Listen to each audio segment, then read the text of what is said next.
If you want to say something, Mase, tell us why you didn't go. Mase, why you didn't go to the party? Mase, why you didn't go to the party? Because I was in a hotel with Brandy. Why you didn't go? Brandy told you, you told me that Brandy told you, let's go to the party. Why you didn't go to the party? I didn't go to the party because all y'all seem like snakes. And I'm not going to be no So Mase, who told you? Mase, didn't I tell you? Listen to him, Mase. Did I tell? Let's keep it 100. When you was riding around, Let me answer. Go ahead. Let me answer the question. You guys was the security. If somebody shot the biggest rapper in the world, why y'all didn't shoot back? Y'all had guns? Mase, let me ask you something. I'm gonna get to that. Mase, one question. When you was riding around Cali with Stevie J, didn't I pull you to the side and say, what the fuck is you doing in a drop top Benz riding around with Stevie J around Cali? Did I say that to you? Mase? That's some Even Camron, who's usually all jokes, seemed a little uneasy when fans kept... Things just got real in hip-hop, and fans are losing it. Gene Deal, the former bodyguard who was deep in the mix during the wildest Bad Boy Records days, just dropped a message that shook the internet. And this time, he's aiming straight at Mase and Camron. These clowns out here was gonna go out there and make videos. I just wanna go home. I just wanna be home. Mase, say names. Yeah, security crying behind the car. Damn. People look at me as being bad boy security. Yeah, this blanket. You're like, what? Oh, Gene Deal was crying for the blanket. Gene Deal was this, that, and the Gene Deal was this, that, and the third. But he there for security. What you think I'm gonna be doing when you doing all that to Gene Deal? I bet you really don't wanna know. Trying to divert that whole conversation and make it seem like, so Gene, why you didn't shoot? Listen to me. It wasn't because Big wasn't my principal. He knew the fact that we had blew the light and we was halfway down the block, crossed the light, and then when the first shot went off, our driver took straight off. I'm screaming at our driver because he was told that somebody was pointing a gun at Big and them. He should have just threw the car in reverse. He knew the whole story, my man, because me and him had a conversation on the phone. He the one told me, well, I was in the room with Brandy and Brandy was trying to get me out the room to come to the party. So I felt that was kind of weird. So she said Brandy was calling me trying to get me out the room to come to the party. Well, you was in the room with Brandy. How's she calling you to try to get you out the room to come to the party? You know what I'm saying? This was going through my mind. But Mase knew the whole situation. Mase knew that it's no way possible that I was able, being sideways in the car, because Puff, when I got in the car, Puff had put his seat back. Now I'm sideways in the car like this, and I'm cussing him out like, yo, man, what the f is you doing? Why you got your seat back like this? We hear the shot, bow. Puff put his head down. I go to open the door. Kenny flies, going straight. So he knew the whole story. What I supposed to do? Put my gun out the window and just start shooting like this? When the car had already turned the corner, it came out of parking space. So he knew the story, bruh. He was trying to just divert the attention of, well, why security? So ask security, ask Big security, ask Paul, ask the LAPD. The LAPD officer that was right there, they was right behind. Paul was outside the car. Why didn't they shoot? Why when we turn back around and come down the street, that they way down the block, they coming back when we get back to the car. When we get back to the car, nobody's in Big's car. But Big, Mase knew this. Me and Mase had this conversation. Him and Tone is like this. He knew me and Tone jumped in the car and chased after the guy. We couldn't catch him. He wanted to divert the attention from himself because why didn't you tell Big that these dudes was trying to get at you, bruh? You had that conversation with with Puff, but you ain't had that conversation with Big. Big was your label mate. So people come on to him, why you ain't shoot?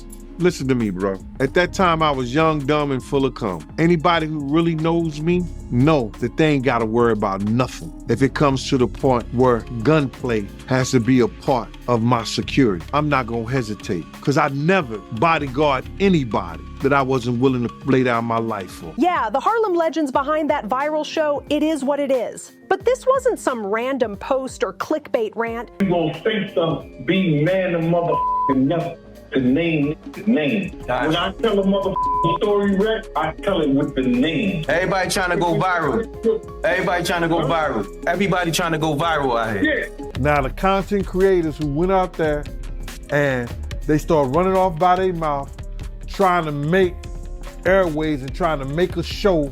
Here go a grown-ass man, Mase and Camron, made suggestions to Bad Boy Security. These clowns out here was gonna go out there and make videos.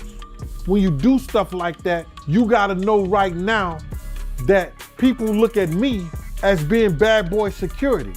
You gotta be clear. As soon as that drop, you got 5 or 6 niggas out there. Oh, Gene Deal was crying for the blanket. Gene Deal was this, that, and the Gene Deal was this, that, and the third. You already know, Mase. When you doing all that stuff to Gene Deal, what do Gene Deal supposed to be doing while you doing all that? I bet you really don't want to know.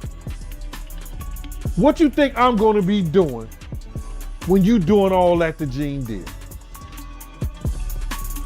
They can play if they want to, but if they know what I know, they better find somebody else to play with. I never had to tell Big them Keep it a buck. I never had to tell Big them I told Big to his face, if you go to this party tonight, one of y'all gonna die. Some people gonna die if you go to this party tonight.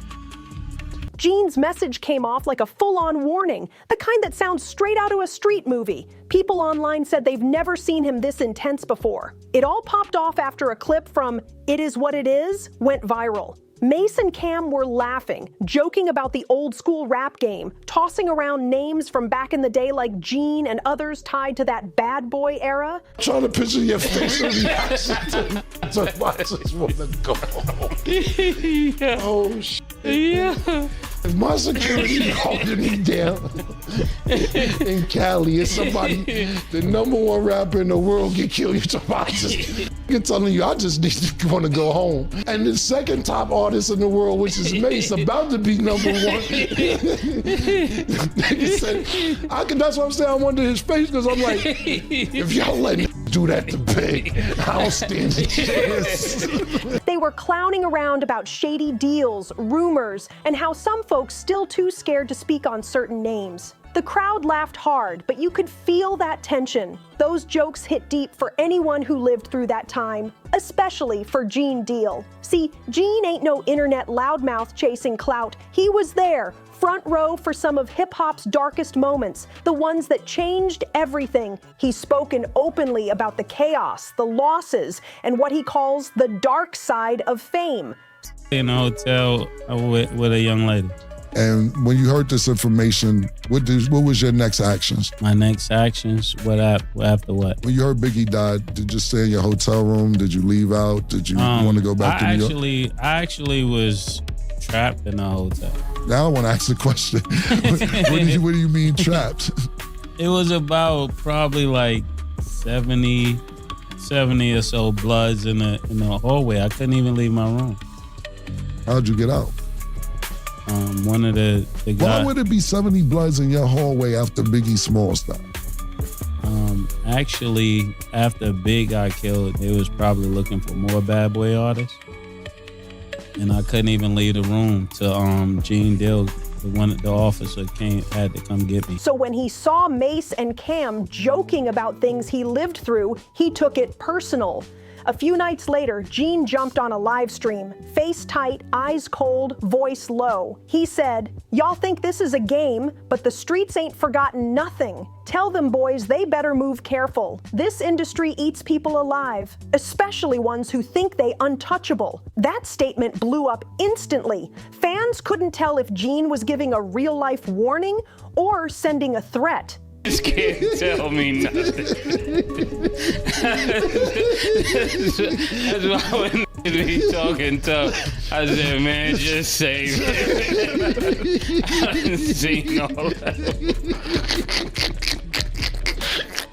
Nigga said he wanna just go home. Oh, and be in his blanket. You're like, what? But he there for security. You're never gonna be in this position. I just want to go home and I just want to be under my blanket. Crazy. Oh, we gotta get out of here. God, you get me out of here. I'm never fooling with these niggas.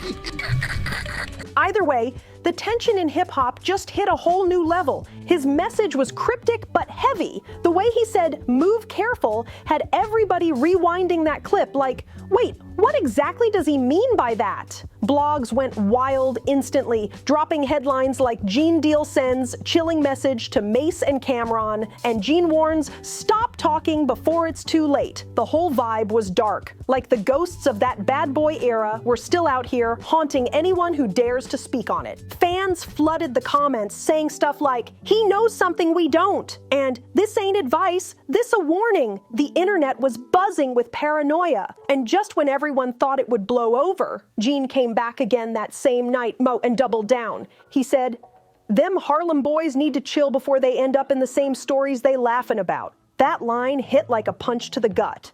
It wasn't loud, it wasn't some angry outburst, it was quiet, calm, and that made it 10 times scarier. You could feel the tension through the screen. Then Gene added more fire, saying, if you're gonna say something, be a man and say the name. When I tell a story, I tell it with the name. Everybody trying to go viral out here. The way he said it felt like he was calling out the whole culture. It wasn't just about Mase and Cam anymore. It was a warning to anybody chasing clout in a game built on secrets and silence. Now the content creators out here been running wild, talking slick just to rack up views and clicks. They trying to make a name off other people's stories, chasing that next viral moment. Gene Deal wasn't having it. He called it out straight, saying, here go a grown man, and Mase and Camron suggesting bad boy security. He made it clear he wasn't feeling the jokes or the disrespect, especially when people know what that title means to him. When you do stuff like that, Gene said, you better understand people still see me as bad boy security, so be careful with my name. As soon as that segment dropped, all these internet voices started popping up, running their mouths saying, Gene Deal was crying for the blanket, Gene Deal this, Gene Deal that. Everybody had something slick to say, and Gene was done staying quiet. He said, Mase, you already know what it is. When you doing all that, what you think Gene Deal's supposed to be doing while you clowning? His tone got cold, serious. I bet you really don't want to find out what I'd be doing if I had to move on that. The room went silent. Then he dropped the line that had everybody shook. They can play if they want to, but if they knew what I know, they'd better find somebody else to play with. That's when you could tell he wasn't just talking. He was reminding folks that he's seen real danger up close. Gene even brought up a chilling memory. I never had to tell Big nothing sugar-coated, he said. I told him to his face, if you go to that party tonight, somebody's gonna die. And the way he said it, man, it hit deep. It wasn't just a story anymore, it was history repeating itself, and Gene was warning everybody not to make the same mistake twice. Once that clip hit social media, it was pure chaos. The internet exploded within minutes. Fans flooded timelines tagging Mase and Cam nonstop, asking, y'all scared? Y'all gonna clap back or what? It was the talk of hip-hop. Nobody could scroll without seeing their names. But instead of ducking the smoke, Mase and Cam just laughed it off like it was nothing. On the next episode of It Is What It Is, they kept that same playful energy. Cam joked, man, Gene acting like we in a mob movie. And Mase shot back with, if we gotta watch our backs for talking, we already famous then. The crowd cracked up, but online, fans weren't laughing at all. People said the vibe felt off, like something darker was brewing under all those jokes. Gene Deal saw that episode, and it set him off. He jumped back on live, face tight, voice sharp. You Harlem boys always playing, he snapped. You think it 'cause you on camera, can't nothing happen to you? Cameras don't save people, ask the ones who not here no more. The chat went dead silent. That line hit different. Then Gene went even deeper, talking about how back in the 90s people would vanish for saying the wrong thing, and that not much has changed today. He hinted that certain industry secrets can still get folks touched if they talk too freely. He didn't drop names, but everybody knew exactly who he was alluding to. And here's the thing, Gene's name carries serious weight. This isn't some random dude chasing views. This is the same man who says he witnessed things connected to Biggie's death and claims people still keep tabs on him because of what he knows. He said it before, the truth got bodies attached to it. So when a man like Gene starts talking like that, people listen, and the whole industry starts holding its breath. Fans went full detective mode after that. They started digging through Gene's old interviews, matching up his quotes with Mase's history, and it didn't take long before the internet linked everything back to that messy fallout with Diddy. Everybody knows Mase's past with Bad Boy runs deep, contracts gone bad, missing royalty checks, years of silence, then that wild spiritual comeback that had folks talking. He's been calling out Diddy for years, accusing him of exploiting artists and playing dirty in business deals. But now, with Gene back in the mix, it feels like those old wounds got ripped open all over again.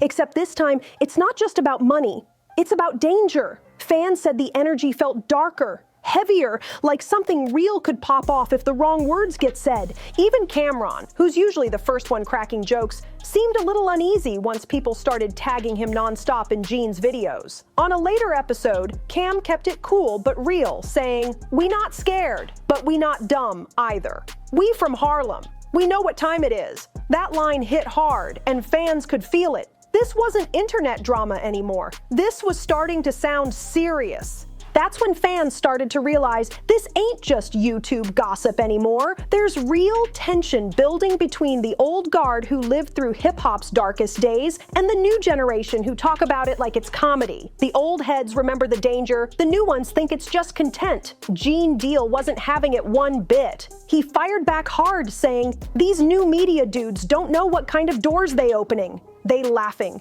but them jokes come with curses." That one quote spread like wildfire online. It wasn't just trending, it was haunting. People went from laughing to looking over their shoulders, realizing Gene wasn't talking out of ego. He was talking from experience. It started to sound less like a threat and more like a man who's seen too much trying to save others from repeating history. But don't get it twisted, Gene didn't back down either. On his own podcast, he made it clear, "They can laugh if they want, but I sleep good knowing I warned them. The same people they joke about still got pull, and I don't want to see no young brothers become martyrs for clout." That line hit deep. Suddenly, the laughs stopped, the comment sections went quiet, and everyone understood Gene Deal wasn't playing games. He was reminding hip-hop what happens when you forget where the danger really comes from. That line hit heavy. It made people stop and think, maybe Gene's not trying to threaten anybody.